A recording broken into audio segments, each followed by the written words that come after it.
áreas mais representativas foram de ciências biológicas, ciências exatas e da terra e ciências da saúde. Esse slide ele é só para a gente ter, então, uma comparação, pegando aqui os desembolsos da FAPESP do último relatório, né, que foi de 2021, para a gente ver, então, a representatividade dos desembolsos dentro dessas grandes áreas do conhecimento. Então, a gente pode ver que o desembolso ele foi principalmente para ciências da vida e ciências exatas da terra e engenharia, contemplando exatamente aquilo que a gente tinha visto dos registros. E agora aqui a gente vai entrar, então, explanando um pouquinho do que foi a nossa abordagem metodológica e a gente convida a Sandra para falar um pouquinho. Bom, boa tarde a todos. Basicamente, foram dois os caminhos metodológicos que a gente seguiu nessa exploração da Overton, insistindo com vocês que a gente ainda não fez as análises, né, que certamente vai ser a coisa mais interessante a apresentar no futuro. Então, são achados ainda preliminares, né?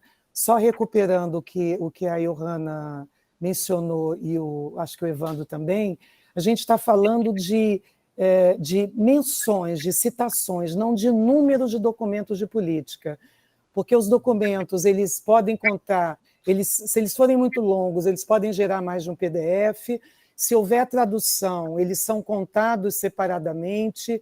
Tem um problema de tratamento dos documentos na base, que faz com que seja difícil até a gente contar os documentos diferentes, porque não há uma padronização dos nomes, né, dos títulos, isso dificulta essa visualização. Mas, enfim, apesar disso, a base ela oferece algumas possibilidades de análise que foram bastante interessantes e acho que saíram resultados que acho que vale a pena continuar explorando para essa pesquisa financiada pela FAPESP. Então, nesse caminho metodológico 1, que eu acho que já foi mencionado, nós pegamos, então, essas referências únicas, né, os DOIs, do universo de artigos científicos vinculados a processos FAPESP. Lembrando a vocês que é dessa forma que a BV identifica na base Web of Science quais são os artigos. Se houver um agradecimento sem menção a processos, a BV não contabiliza essas referências. Então, são apenas referências que têm processos, né? Tem projetos FAPESP identificados pelos autores. Como a Gabriela já mencionou, são cerca de 99 mil registros, né, de DOI, no total, né, desse universo de DOIs da BV, e 74%, porque eu não sei se deu tempo de vocês olharem essa representatividade, 74% desses DOIs se referem às áreas de ciências biológicas, ciências exatas da terra e ciências da saúde. Então, a gente tem uma superrepresentação dessas três áreas nesses DOIs que foram buscados na Overton para identificação das menções em documentos de política.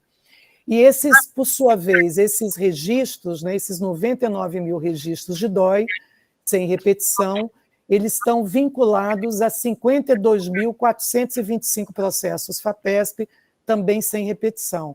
Lembrando que a BV ela começa essa contabilização em 92, então a gente tem um período mais curto, né, que foi pedido de informações sobre os projetos, que vem de 2010, mas no caso dessas referências bibliográficas, a gente está falando de todo o período coberto pela BV da FAPESP. Então, vamos lá, Gabriela? Então, aqui é só ilustrando, né, a distribuição dos registros de citação na Overton por área de conhecimento, e vocês veem aqui que a gente tem um quadro um pouco diferente, né, quando a gente está falando com e sem repetição, né? E com e sem repetição, lembrando a vocês, porque um mesmo DOI pode aparecer em vários documentos, ou o mesmo documento pode citar vários DOIs, aqui a gente está falando de DOIs validados, no primeiro caso, com repetição, e aí a gente tem as ciências exatas e da terra em terceiro lugar, depois da biológicas e da saúde, e as ciências agrárias em quarto. Quando a gente vê esses DOIs sem repetição, ou melhor, sem as repetições dessas menções, os DOIs das ciências agrárias ficam em terceiro lugar, à frente das ciências exatas e da terra. Então, dependendo das perguntas que a gente for fazer para a base, a gente olha os 36.886 registros de citação na Overton ou os 3.113, na verdade, não são DOIs sem repetição, são processos sem repetição, referentes a 2.600 DOIs sem repetição. Vamos lá, Gabriela? Aqui a gente tem uma visão da distribuição dos registros de citação na Overton por data de publicação. Então, a gente pode visualizar aqui que daqueles 36.800 registros que a gente apresentou anteriormente, a grande maioria vem do período pós-2018, né? A concentração dessas citações, e isso, de forma geral, a bibliografia destaca que, por ser uma base muito recente, tem uma predominância, e, obviamente, também os artigos, né, tendem a citar referências mais novas, né? Então, a gente tem um viés, digamos assim, na Overton. Não é que esses artigos mais velhos possam não ter sido citados, mas eles têm uma questão da cobertura que vai aumentando, a própria base é muito nova. Então, isso aqui não digamos, para medir que o impacto dos mais novos é maior do que dos mais antigos, mas como é que aparece os DOIs da FAPESP na Overton, que é uma base que tem um viés para menções a publicações mais recentes. Então, a gente vê que tem uma concentração grande para esses DOIs pós-2018. Na questão dos instrumentos de fomento, né, que foi outra coisa que a gente viu comparando, né, então esse trabalho na Overton foi feito basicamente o processamento pelo Carlos, e a gente contou com a ajuda da Jéssica para fazer essas comparações com os projetos, comparando com o BI da FAPESP. E a gente vê que, quando a gente considera os processos, mais ou menos meio a meio, tem uma certa predominância dos artigos, né, dos DOIs associados à Bolsa, quando a gente está falando das repetições, né, do conjunto das menções, e quando a gente está falando, a gente está tirando as repetições, a gente tem mais ou menos meio ao meio, um pouquinho mais para auxílio do que para a Bolsa. Em termos de... Aqui nós fizemos essa comparação até por sugestão do primeiro dos artigos citados pelo Evandro, que é o artigo do UCRI, né, United Kingdom Research and Innovation Institute, e aí a gente vê aqui que tem também uma predominância, né? Essa aqui é a diferença entre a data da publicação do artigo científico e a data de citação no documento de política na Overton, né? E a gente vê aqui que não é propriamente surpreendente que a gente tem, de fato, uma maior... um período curto, digamos assim, uma tendência a que esses documentos de política citem os artigos mais recentes, né? Os artigos. Então, a gente sai de zero, que o documento de publicação ele é do mesmo ano do documento da publicação do artigo e do documento de política, até mais ou menos 3 anos que a gente concentra uma parte grande já desses 36 mil registros, né? Só chama a atenção para vocês que aí também a gente tem um problema de tratamento. A gente viu, e isso aparece na bibliografia, tem vários casos, né, de registros negativos de diferença, o que significa que são erros na base, e que o documento, a publicação aparece com uma data anterior à publicação do artigo. O número de registros no nosso universo não é tão significativo, mas também não é tão pequeno. Então, há esses problemas e há também, inclusive, artigos, publicações que não são, enfim, não tem nem identificação da data de publicação. No caso do Brasil, o que não tem data, a gente viu que, sem repetição, a gente está falando de 13 publicações. Então, é uma coisa que a gente consegue, inclusive, consertar à mão, né? É uma coisa que dá para a gente fazer sem nenhum problema, que o número dessas lacunas, no caso dos documentos, não o Brasil, melhor dizendo, mas relacionados à FAPESP, nos permitiria, então, fazer essas correções manualmente. E no caso brasileiro, eu acho que é interessante chamar a atenção que vocês, se a gente pega algumas visões, a gente vai ver daqui a pouco, no caso dos programas, a gente tem um predomínio dos IDOs, né? Dos Intergovernmental Organizations, das organizações intergovernamentais, que é uma categoria importante dentro da Overton, como a Johanna mostrou.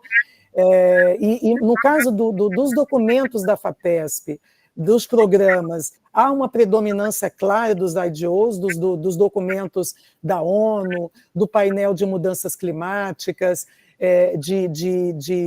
enfim, de várias instituições internacionais, dos bancos, né? Banco Mundial, do BID, mas quando a gente pega o conjunto dos documentos do universo BV de DOIs, né, encontrados na Overton, a gente tem o perfil que a Johanna mostrou para o Brasil. A gente tem uma predominância, embora lá seja alguma coisa em torno de uns 80%, né, Johanna, se eu não me engano. Aqui a gente está falando de 46% de artigos associados a fontes governamentais e 37% associados aos IDOs, né, as organizações intergovernamentais. Think tanks no Brasil tem uma representatividade bem menor, mas isso também vale para o conjunto da base, de quase 12%, e outros 5%. É interessante falar para vocês que nesse outros tem uma instituição australiana que aparece, é um observatório de políticas, e ela aparece assim que é hiperativa nessa organização, que ela acaba, nesse outros ela domina completamente, não só o caso brasileiro, mas vários, né? Vários dos países, até interessante, depois a gente investigar um pouco o que faz essa organização, como é que ela trabalha, porque ela tem uma hiper participação, digamos, nessa categoria outros, da Overton em geral, não apenas no caso brasileiro. E pensando, então, quando a gente está falando da fonte governo, a gente tem dentro nesse universo BV encontrado na Overton, quando a gente pega União Europeia e países membros, por que a gente está colocando dessa forma? Porque isso aparece como separadamente com os países membros, Alemanha, França, Irlanda, e aparece a própria União Europeia, documentos produzidos pela União Europeia. Quando a gente considera isso em conjunto, a gente tem uma predominância que chega a 55%. Então, desses registros, né, que nós localizamos em documentos de política do universo BV na Overton, 55%, no caso da fonte governo, são atribuídos à União Europeia, quase 12% aos Estados Unidos, e vocês vejam que a gente tem para o Brasil menos de 5%. E aí vai valer a pena a gente investigar com mais cuidado, com mais rigor, né? Por que isso acontece? Porque quando a gente observa, né, os dados em geral, a participação do Brasil naquele primeiro artigo sobre a Overton, a gente vê uma predominância enorme de conteúdo local. Então, por alguma razão, quando a gente está falando desse universo FAPESP, isso se inverte, né? Essa predominância brasileira ela se torna bastante pequena. Pode ser que seja uma coisa indireta que aparece nos documentos de política brasileira, a gente precisa investigar com mais calma, né? Precisa fazer análise para ver por que a gente tem essa diferença, mas o fato é que, quando a gente está falando da fonte governo, esses documentos brasileiros eles têm uma representatividade muito pequena, né? Em relação ao que vem da União Europeia, sobretudo, mas mesmo do que vem dos Estados Unidos, né? Aqui a gente já tem uma cobertura bastante grande, né? Um percentual bastante grande em relação ao total da fonte governo. Vamos em frente? E por idioma, aí a gente tem uma inversão daquilo que mostrou a Johanna. Vocês lembram que o conteúdo local, né? No caso do Brasil, também acho que chega a quase 80%, né, Johanna? Entre 70 e tantos e 80%.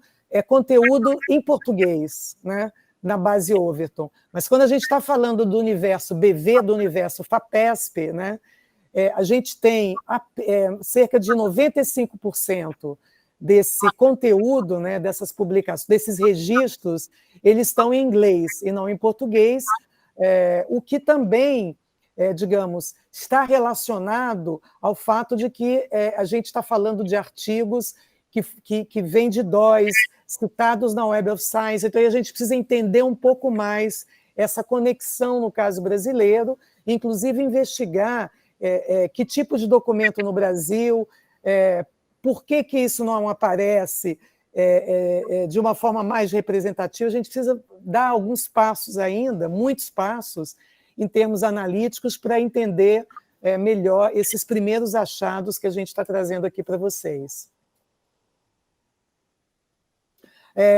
No caso dos programas, né, só para dar um destaque, a gente fez primeiro com os programas, né, porque o Synésio já tinha pronto os DOIs levantados, então, enquanto aquele levantamento estava sendo feito, a gente foi para os 3 programas, para o primeiro deles, que é o Programa de Mudanças Climáticas, o Biota e o Bioem, e dá uns resultados um pouco distintos, né?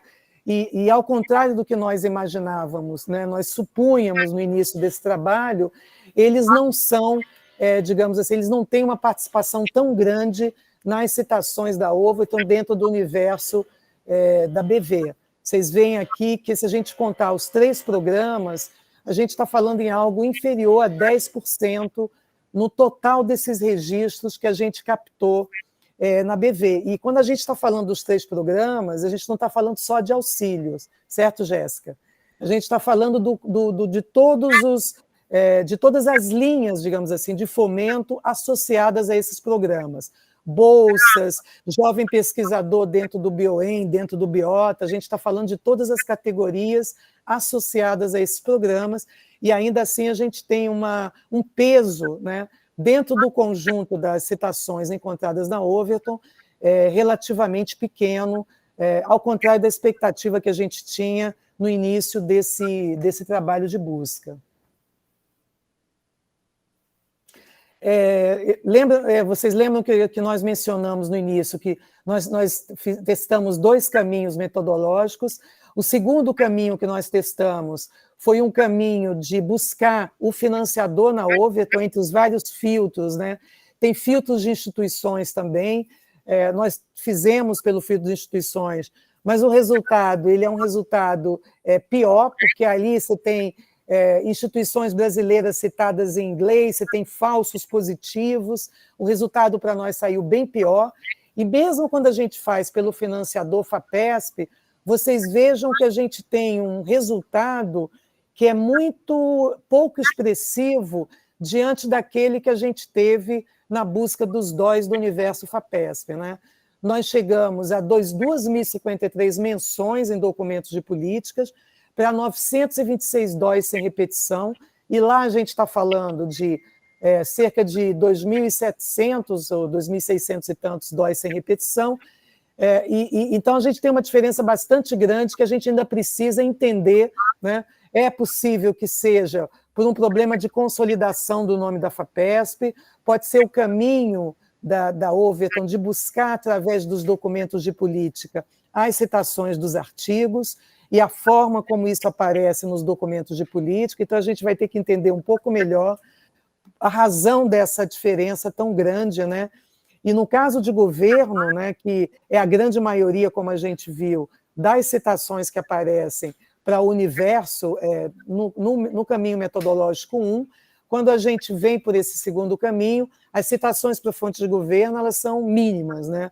Então, aí é que está o principal problema, e a gente tem que entender um pouco melhor essa disparidade de resultados, né, dos achados que a gente tem quando a gente segue os 2 caminhos. A gente esperaria que fossem diferentes, obviamente, pela estruturação da base, mas não tão diferentes como a gente achou, de uma ordem de grandeza de 36.800 para 2.053 por esse segundo caminho metodológico. Mas era só para ilustrar para vocês que o mecanismo de busca importa muito, né?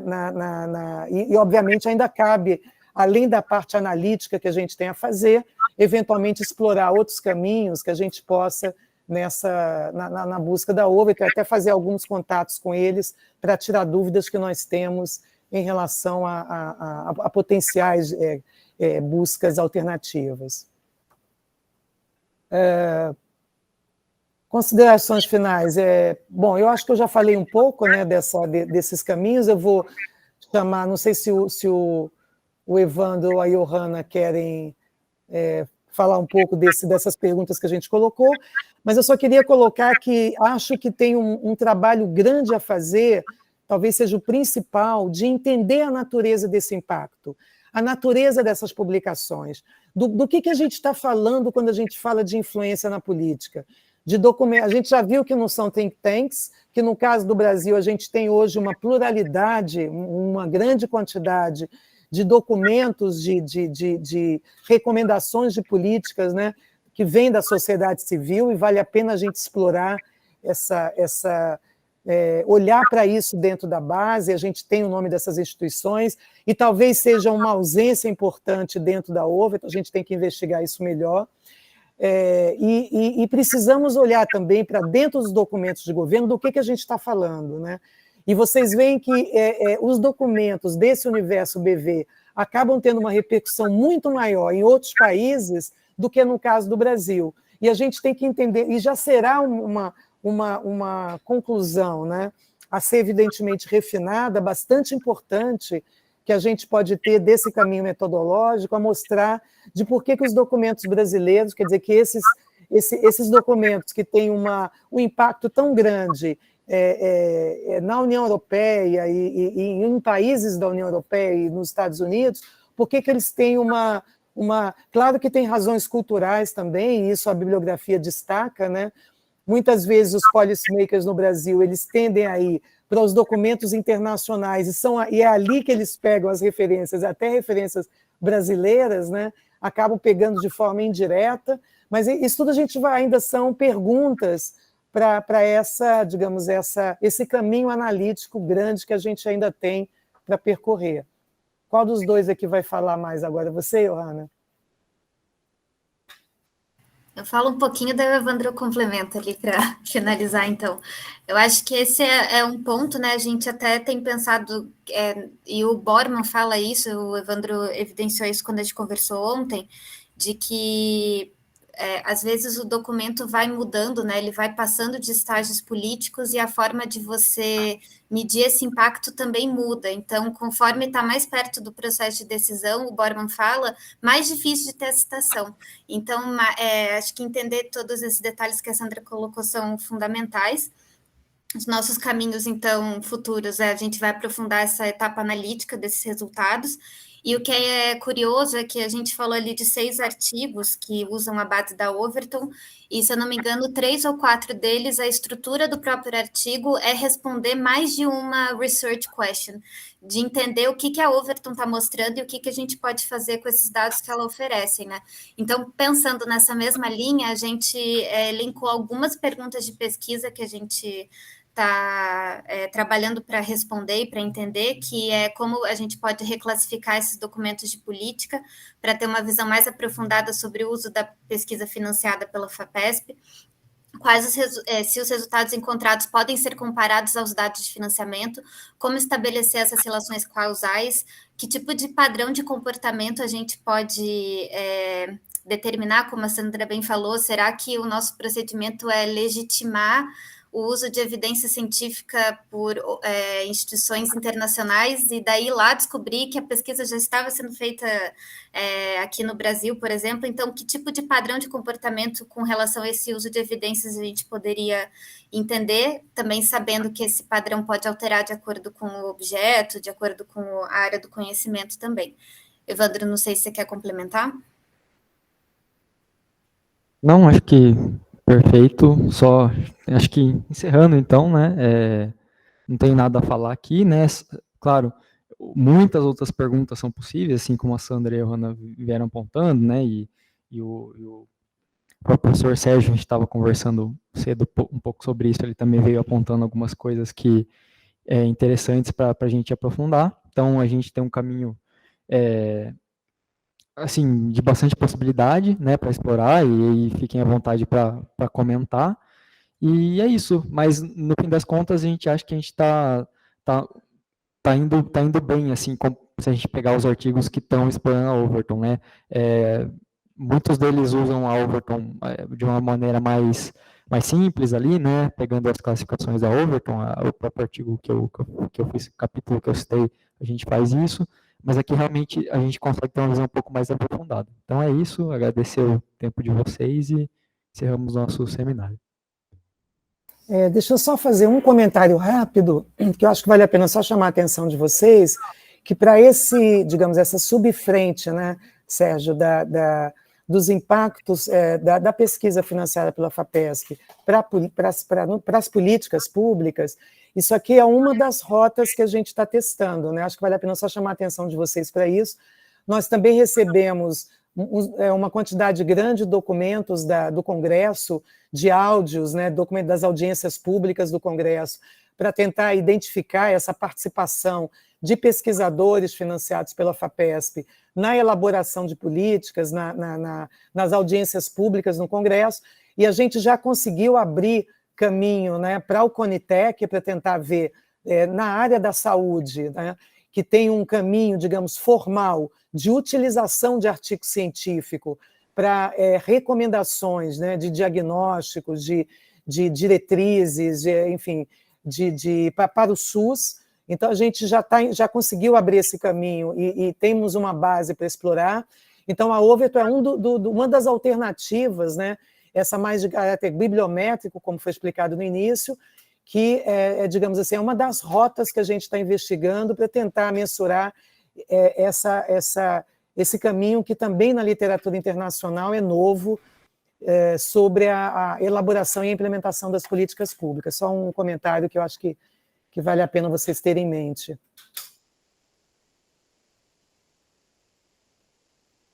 Ótimo, muito obrigado.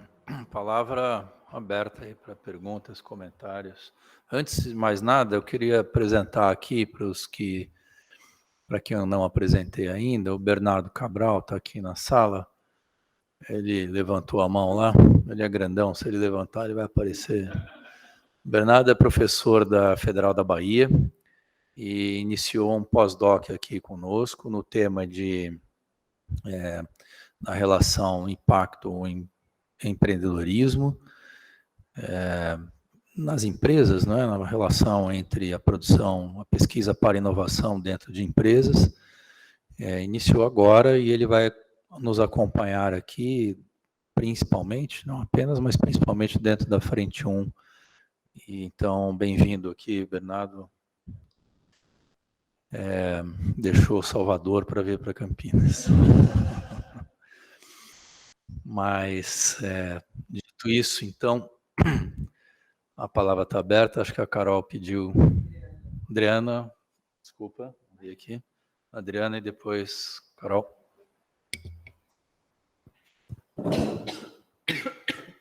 Boa tarde, gente.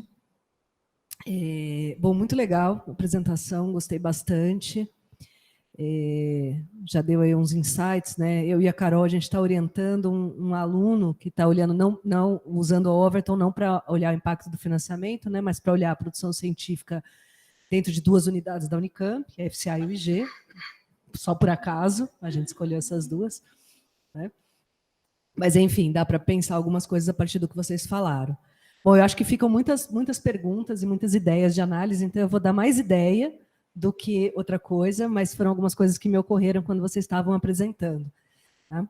A primeira delas, né, para tentar entender um pouco esse padrão, né, seria olhar para o universo das publicações, tentando identificar palavras-chave dentro das publicações que tem a ver com essas implicações, né? Porque hoje, cada vez mais, quando a gente escreve um artigo sobre qualquer assunto, é exigido que lá na conclusão a gente fale sobre as implicações políticas e gerenciais.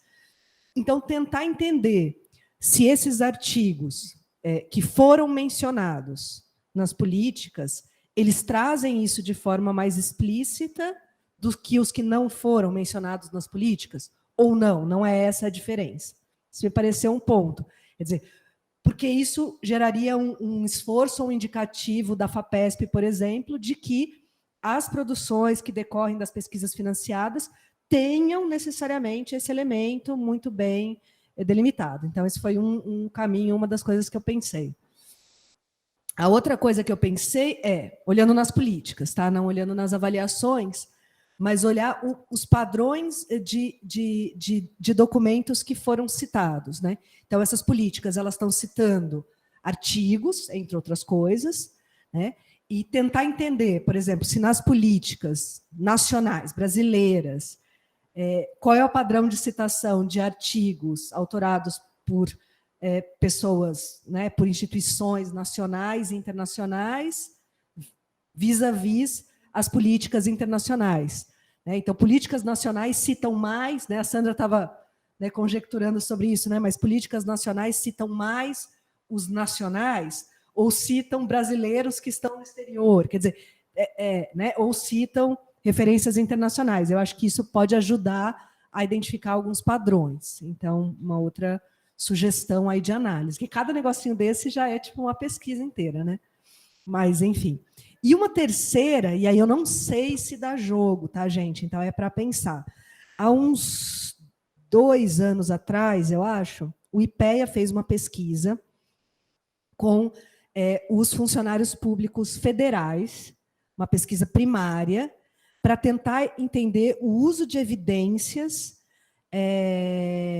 para subsidiar políticas públicas. Então, foram questionários mesmo, e eles encontraram, quer dizer, alguns padrões nisso. Eu olhei os dados do pessoal de CTI, né? Então, para políticas de CTI, mas tem para, né, saúde, etc, etc. E lá dá para entender um pouco esse padrão, né? A partir desses dados, eu imagino, porque eu não olhei os outros, daria para entender um pouco mais o padrão no contexto nacional, de áreas que estão mais preparadas para usar evidências vindo de artigos ou da academia do que outras, e tentar fazer uma relação com isso. Claro que a gente está falando de resultados de FAPESP, a gente está falando de algo de escopo regional, mas que influencia políticas em âmbito nacional. Então, talvez um diálogo com esses dados do IPEA possa ser interessante, como uma forma, sei lá, exploratória. Tá? Então, são 3 coisas aqui que me ocorreram quando vocês estavam apresentando. Mas parabéns, muito legal. Mais a Carol tinha levantado a mão. Boa tarde, pessoal, tudo bom? Primeiramente, queria parabenizar pelo trabalho. Eu sei que é um grande desafio trabalhar com essa base, porque, como o Evandro enfatizou, a gente ainda não tem tantos estudos que já analisaram os dados, então, às vezes, a gente fica muito em dúvida do que os números representam.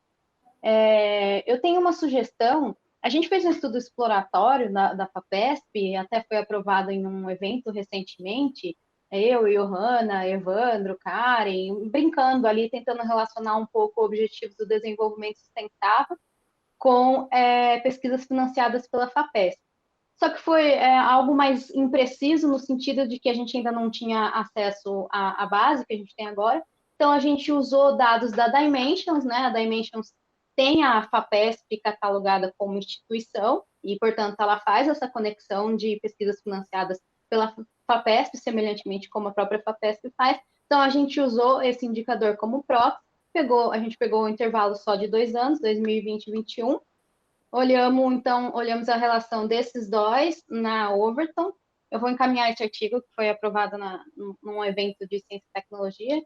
E lá a gente colocou como futura... E a gente teve, por mais que o nosso intervalo de tempo seja bem menor, mais impreciso também, porque a gente não usa os DOIs da própria BV, aí eu já vi que a gente teve muitos pontos em comum. E uma pergunta que vocês fizeram, e a gente também colocou ali como próximos passos, era justamente explorar de um modo mais qualificado a relação entre os documentos de política e a produção científica. E uma maneira que a gente encontrou de seguir esse caminho é uma classificação feita por um autor que ele fala o seguinte, olha, que as citações de ciência em documentos de política, ela pode ocorrer de 3 formas, e ele vai explicar como são essas formas. Uma é uso instrumental, que é quando o conhecimento é aplicado diretamente para resolver algum problema. Outro é um uso conceitual, quando a pesquisa está influenciando a forma como os tomadores de decisão pensam. E 3 é um uso tático, para reforçar alguma ideia de algo que tomadores de política pública já vinham fazendo.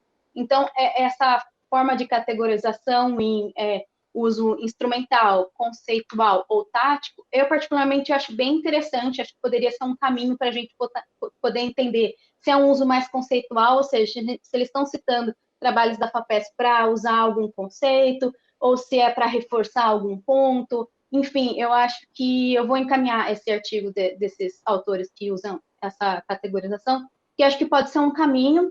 E aí eu estava até conversando com o Evandro de talvez a gente dialogar e conseguir também trabalhar com o objetivo do desenvolvimento sustentável. Acho que vai trazer outros tipos de insights, né?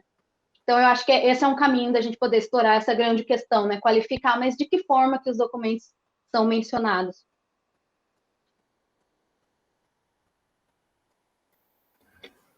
Muito bom. Alguém mais aqui? Mandei aqui no chat. Comentários mais? Perguntas? Não? A Beth levantou a mão. Oi, Beth, boa tarde. Oi, boa tarde.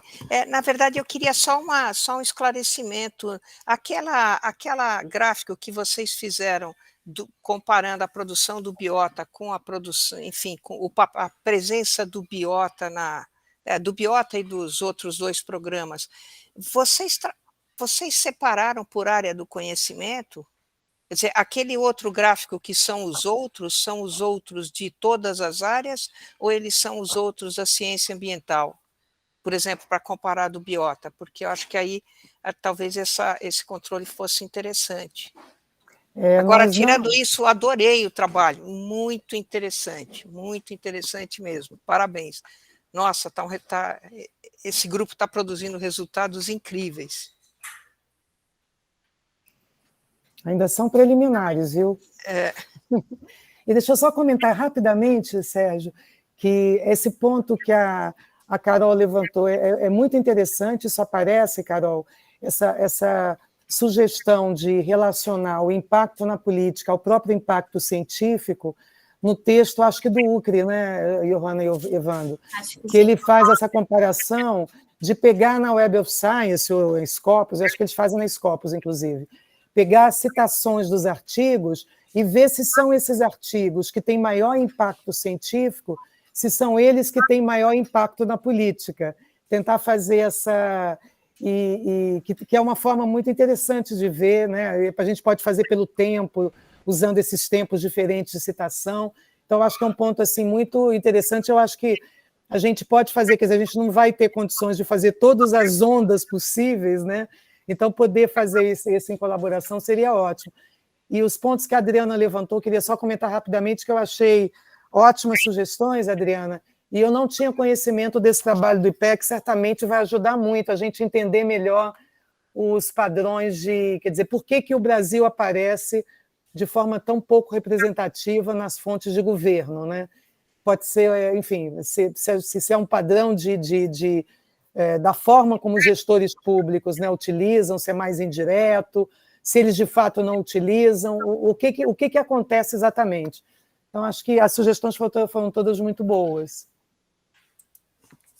Posso responder a dúvida da Elizabeth, que ela perguntou, a gente fez aquela divisão baseado no tipo de financiamento. Quando faz parte do programa de mudanças climáticas, no tipo de financiamento tem ali no finalzinho aquela sigla lá do programa de mudanças climáticas. O biota, a mesma coisa. No final tem biota e o bioem. Para todas as demais linhas de fomento que não fazem parte desses 3 programas, independentemente da grande área de conhecimento, elas se enquadrarem em outros. Então, a gente separou dentre todas as áreas do conhecimento, a gente tirou os 3 programas e os outros são as outras linhas de financiamento que não fazem parte desses 3. Agradecer vocês, né, que organizaram e apresentaram. Acho que abriram aqui muitas frentes, pelo que várias ideias e perguntas de pesquisa interessantes, né? E eu vou falar algumas aqui também que ocorreram na conversa hoje de manhã e agora na apresentação. e algumas são repetidas em relação ao que vocês já falaram aqui agora, né? Mas apenas para reforçar a importância disso. E também reforçar isso porque... bom, vou falando aqui, depois vai aparecer o porquê. O primeiro ponto que surge, que dá para fazer, esse é um aprofundamento que eu acho que já daria para fazer agora, sem que a gente precisasse, digamos, entender muito mais da base e dos porquês da base ter a característica que tem, mas seria, por exemplo, um aprofundamento em que áreas, que temas, que tópicos essas publicações, esses DOIs estão influenciando em políticas. Do que exatamente estamos falando? Quer dizer, é aprofundar dentro das grandes áreas do conhecimento que vocês compilaram, não é? Isso talvez dê para fazer... Eu não sei se a Overton tem uma abertura, a gente estava conversando hoje de manhã, não é? Eu não sei se tem uma abertura, vai abrindo a árvore de área do conhecimento. Se tiver, acho que já ajuda, mas talvez também um outro caminho é pegar baixar esses DOIs e fazer uma análise de texto deles. Né? Pegar ali dentro do MaxQDA e vamos ver o que é que, para onde está indo. Então, acho que esse é um ponto que daria uma pesquisa para a gente entender melhor no que estamos contribuindo. Uma outra dúvida que apareceu na conversa hoje foi que não dá para responder ainda, e talvez a resposta, talvez a gente não consiga, né, fazer responder adequadamente, é o fato de ter ali dentro quer dizer, a estrutura da Overton de ter muito mais em inglês e poucas coisas do Brasil ali dentro, políticas do Brasil ali dentro, não vai dar para a gente explorar, enquanto isso não for bem resolvido, né, do ponto de vista da representatividade, a gente não vai conseguir avançar muito como uma base que represente o impacto de publicações em políticas, porque ela não é representativa, ponto. Pelo menos no que é de políticas brasileiras, é o que me parece. Intuitivamente, ela está em construção, não é? O próprio gráfico que mostra a evolução do número de políticas dentro dela, da Overton, é uma base em construção. Ela ainda demora alguns anos para poder ter uma cobertura que você possa falar, não, ela tem uma cobertura razoável do que são as políticas desses países. Hoje a gente não sabe isso, né? Não sabe, aparentemente a cobertura é baixa no caso brasileiro. Mas isso é um parêntese apenas para dizer que por aí a gente não conseguiria avançar muito, exceto fazer esse comentário e essa crítica que outros autores já devem ter feito. Segundo ponto, acho que um de vocês levantou agora, não sei se foi o Hanna, Adriana, Carol, nós estamos publicando, esses DOIs, a maioria deles, eu suponho, sejam publicações em inglês. Correto, Jéssica? São publicações em inglês? Dá para dizer isso, que a maioria desses DOIs? A Sandra está afirmando que sim. Oi? Sandra falou que sim. A Sandra falou que sim. Eu suponho, porque a tendência é essa, tá certo? O sujeito, a gente acaba publicando mais em inglês, porque... Então, assim Sérgio, mas lembra que eu comentei que quando a gente pega o artigo do UCRI, o Brasil tem 80% de conteúdo, digamos, de conteúdo local, em português. Mas quando você pega a FAPESP, o resultado é 95% está em inglês, por conta desse ponto que você está levantando. Então, aí a pergunta é a seguinte, isso daí, eu acho que alguém aqui já falou, né, talvez de uma outra forma, isso é um impeditivo para o uso em políticas brasileiras? Fica aqui a pergunta, né? Porque, tudo bem, não é que as pessoas não saibam ler, talvez não saibam ler inglês, mas é que não chega, é mais difícil de chegar na mão do policymaker. Do policymaker, eu acho que sim, talvez do assessor teria mais condições de traduzir para o policymaker, né? Porque os policymakers mudam e tem formação muito variada, tal.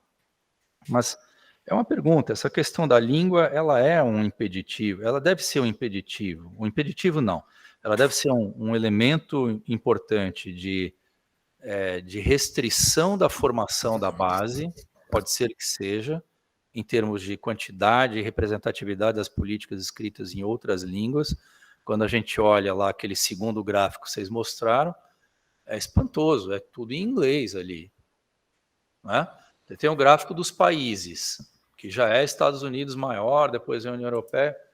A hora que você vê língua, é quase tudo em inglês. Então tem um problema de representatividade. As políticas brasileiras são escritas em português. Sorry, né? Por enquanto. Daqui a pouco podem ser escritas em chinês, em outras línguas.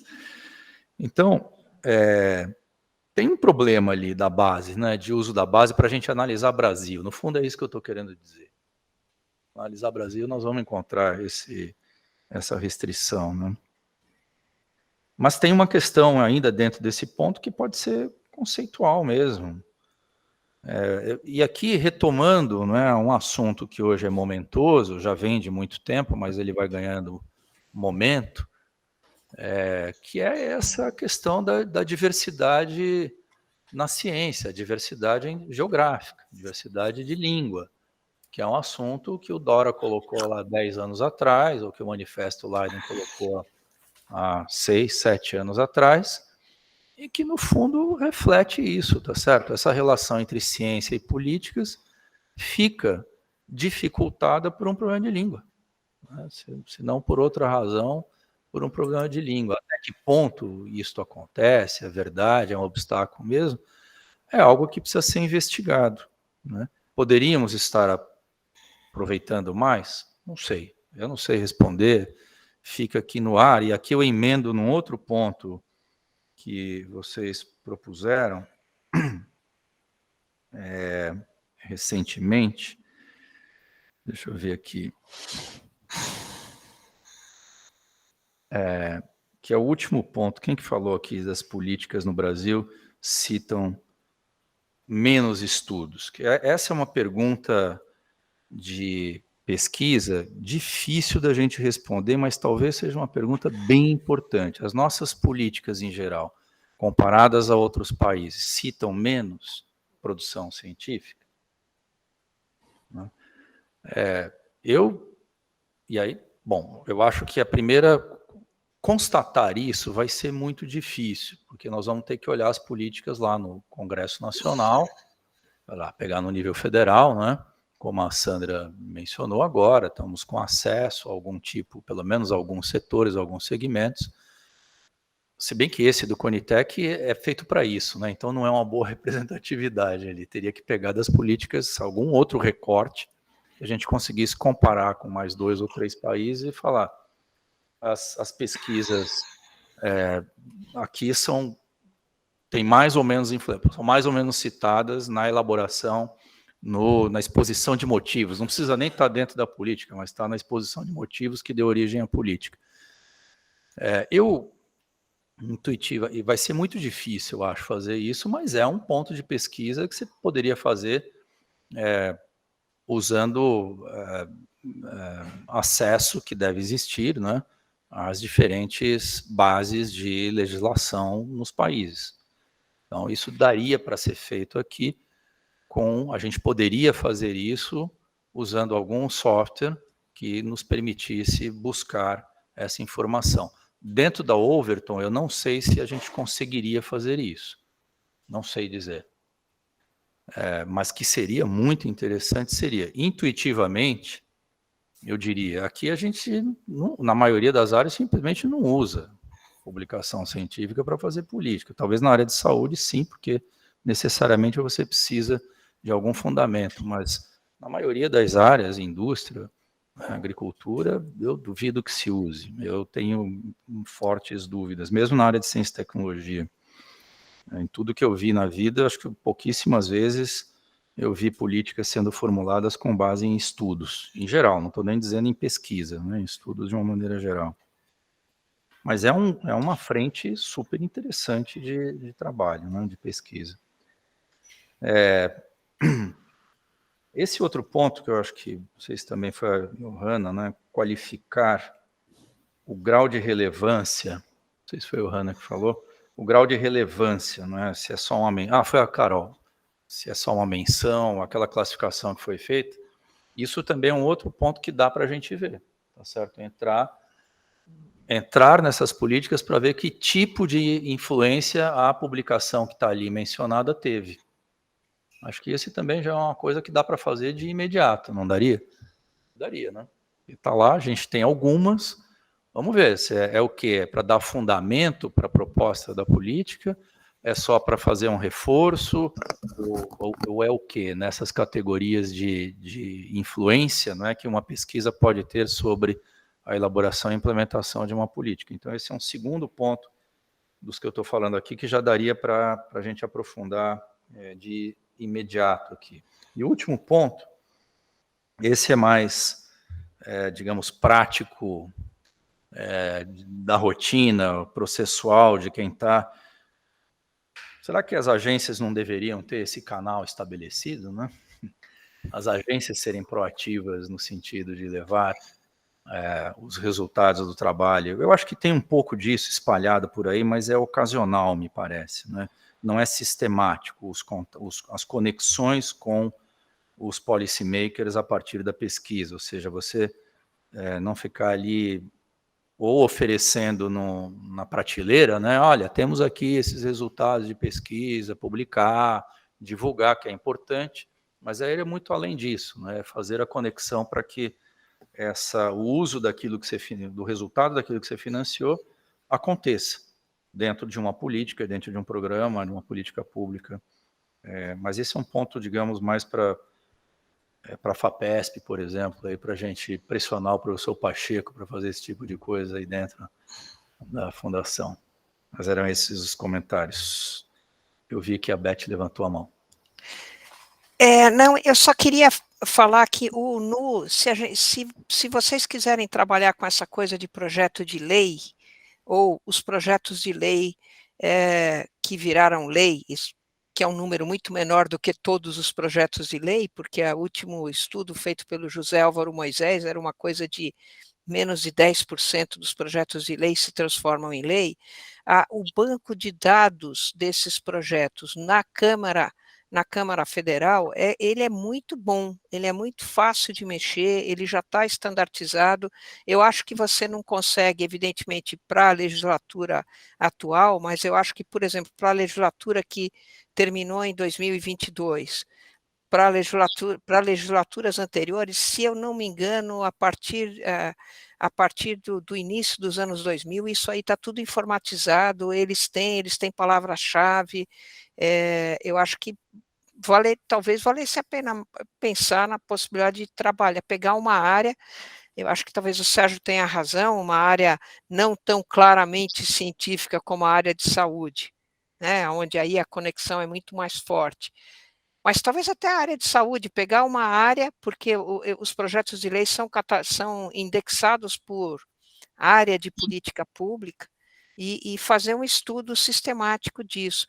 Tem um grupo de pesquisa, uma think tank aqui em São Paulo, que chama a Associação Brasileira de Jurometria, que eles têm eles trabalham mais com decisão judicial, mas eles têm ferramentas muito interessantes para fazer isso. E, aliás, decisão judicial também é uma coisa que valeria a pena olhar, porque como o judiciário tem, né, um papel bastante proativo em muitas áreas de políticas públicas, talvez valesse a pena, talvez conversar com alguém esse é um pessoal que saiu da USP, da área de estatística, e eles montaram esse think tank que trabalha com, né, organizando esse material.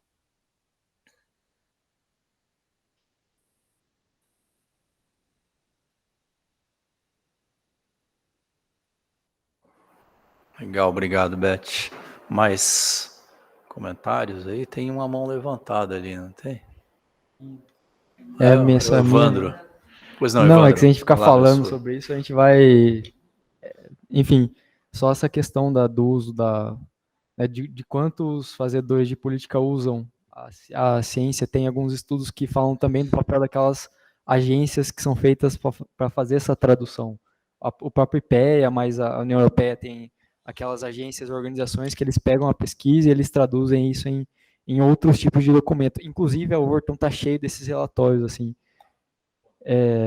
Não, agências, organizações que fazem isso, a União Europeia tem, eu não me lembro o nome, mas são organizações ali que fazem essa tradução. Eles pegam a pesquisa, montam relatórios sobre determinados temas, isso em mudanças climáticas, política ambiental tem muito, e geralmente os policymakers vão acessar esses relatórios que, por sua vez, utilizaram política. Então, é um caminho indireto que muitas vezes aí entra a questão da importância de qualificar esses documentos, né? Porque geralmente um relatório ali da Overton pode apresentar essa característica, né? Nesse sentido deles, alguma agência está tentando transformar a pesquisa numa coisa mais palatável, entre aspas, para ser utilizado. No Brasil, assim, tirando o IPEA, eu não sei se a gente tem, né? E, claro, né? Os conselhos, tal, mas eu acho que é mais difícil mesmo. Em alguns outros contextos a gente tem isso mais claro.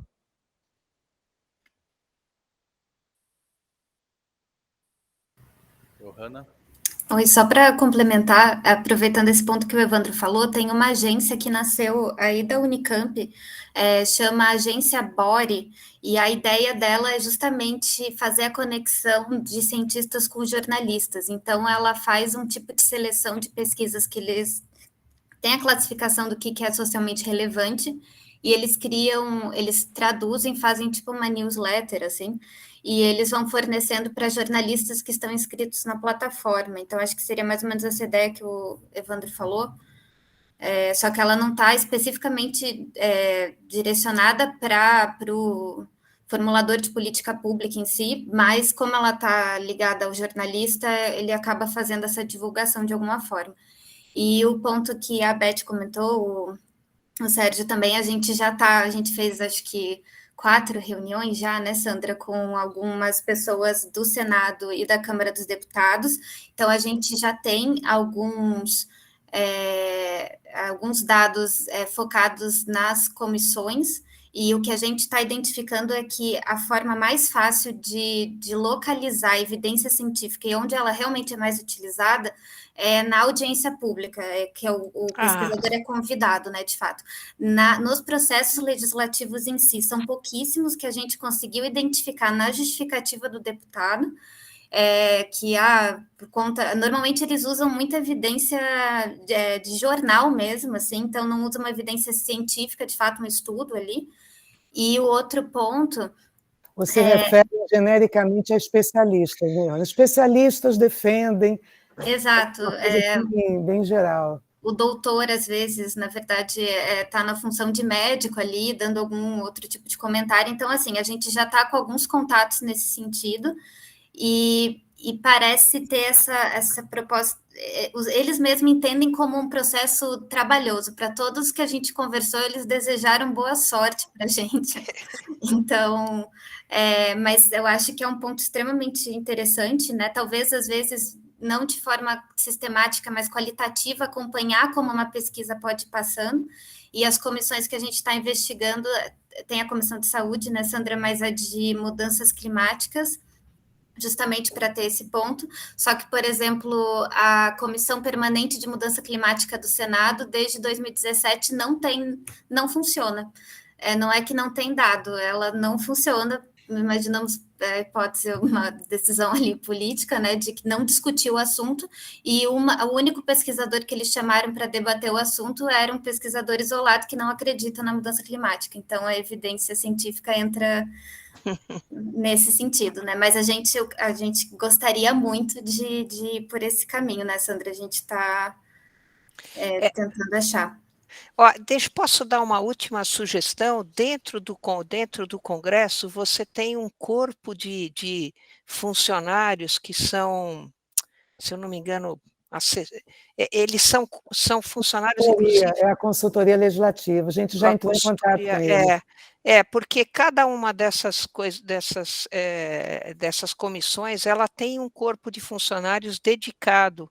E esses funcionários, eles são uma porta de entrada. Na área de educação, eles são uma porta de entrada da pesquisa, sim. Eu acompanhei bastante de perto, quando eu estava no MEC, a atividade desse pessoal. Eles, assim, leem, passam o tempo todo lendo, vão atrás.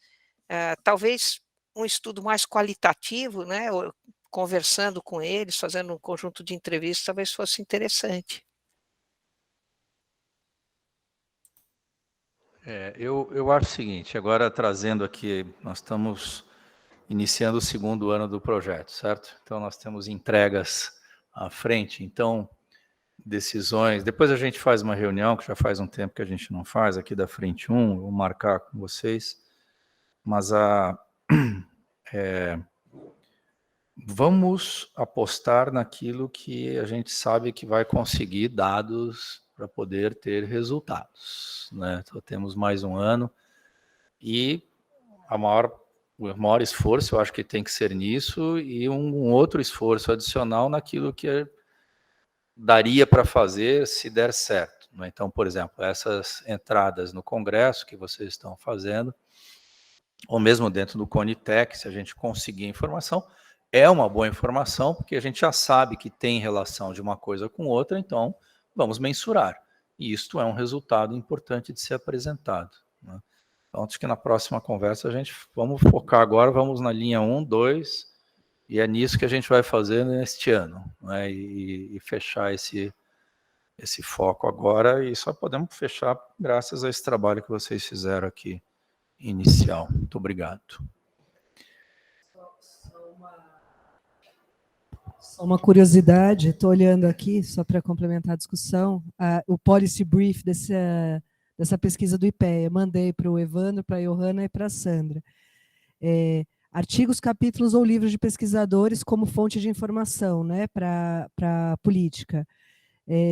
40% dos servidores diz que raramente e nunca utilizam esta fonte. 30% diz que sempre e frequentemente, 27%, enfim, mas o que sobressai aqui. Relatório de pesquisa científica, 53% diz que raramente ou nunca utiliza. Mas, enfim, acho que é só para... Fora os que omitem a verdade. Os que leem, mas não usam, né, depois. Eles leem, ainda mas tem eles não esse. incorporam. Tem aqueles que na hora de falar acabam... a gente usa. Muito bem. Acho que era isso hoje, falar... Bom, reforçar o assunto do Comitê de Ética, certo?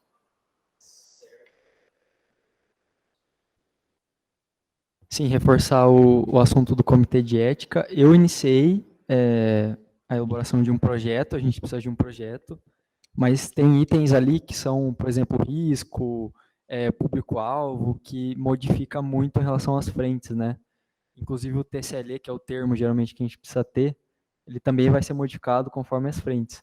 E como eu não tenho tanta experiência em submeter esse tipo de projeto em comitê de ética, e fica a dúvida se a gente realmente vai fazer um inteiro ou se a gente teria que fazer um por frente, por exemplo, e submeter de forma separada. Sei que tem aquela questão dos anexos que a gente pode ir colocando, mas aí eu realmente estou em dúvida em como inserir isso no projeto principal, né, que a gente tem que colocar lá. Aí isso eu quero compartilhar essa dúvida aí, se alguém puder me ajudar, ou pelo menos me orientar nesse processo que eu iniciei já, e a expectativa é que o quanto antes a gente possa submeter, né?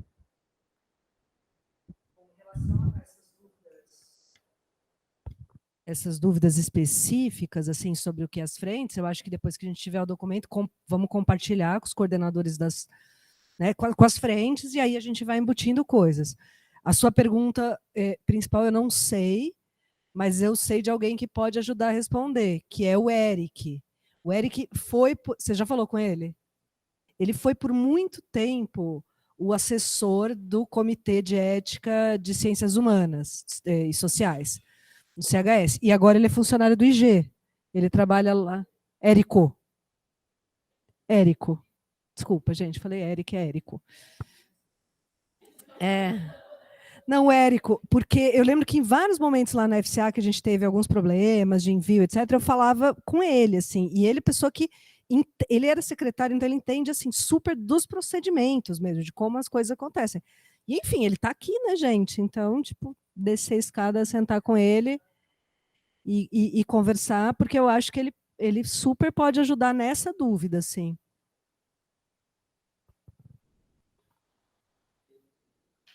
Tá bom. Aí fala com ele. Depois aí, dependendo do que ele falar, e se, né, for uma resposta boa, que é um projeto só, o que é bom para gente.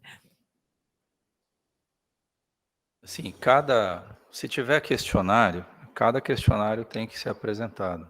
Pode ser um projeto só, mas tem que estar todos os questionários ali. Tudo que você vai levantar tem que estar ali. Não precisa ser o último formato, né? Depois você pode fazer ajustes, mas então todos os levantamentos que envolver comitê de ética, que são levantamentos esses primários ou uso de dados nominais, né? Precisa estar lá, precisa dizer qual é o dado que você está buscando. Isso implica, quer dizer, onde tiver questionário, tem que estar lá o questionário. Onde for o dado que vai usar pessoas, endereços certos, etc., tem que estar lá também, dizendo, ainda que seja uma análise agrupada. É bem restritivo nesse sentido, né? O que depois que tiver aprovação, aí não, os ajustes são mais simples, mas o início tem que estar tudo, o que significa que as frentes, quer dizer, não adianta muito ter um só, sabe? Agora, as frentes têm que mandar o que querem e aí sim juntar, é isso que tem que fazer. Algo mais? Então acho que deu, é isso, obrigado, prazer revê-los, estamos em contato. Até a próxima, daqui a 15 dias. Bye, bye. Até a próxima.